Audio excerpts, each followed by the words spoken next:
So this past weekend, my neighborhood held its annual Easter egg hunt, which is usually the highlight of spring in our sleepy cul-de-sac. You know, a bunch of sugared-up kids sprinting around in pastel madness while the adults try to look enthusiastic and not spill their mimosas. My friend Dave was in charge of hiding the eggs this year, and I should have known something was off when I caught him at Walmart muttering to himself in the toy aisle, clutching a suspiciously large bag labeled Surprise Spring Mix. I figured it was just some overzealous new candy blend. I mean, how much trouble could Dave get into with eggs? Come Sunday morning, the hunt began as usual, kids darting around, parents cheering, Dave suspiciously whistling and looking anywhere but at the action. But then, instead of the usual found one shrieks, I started hearing confused murmurs, "Hey, mine's moving. Mom, my egg's squishy." Suddenly, plastic eggs started popping open, not to reveal jelly beans or stickers, but yellow rubber ducks.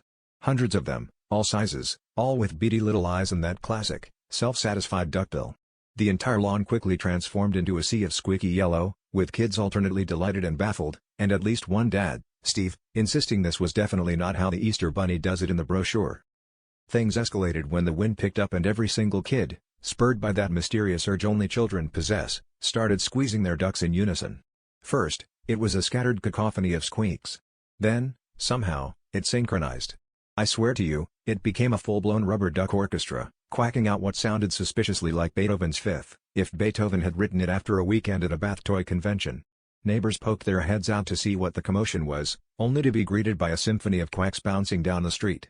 Dave, meanwhile, just stood there beaming like he'd invented bread.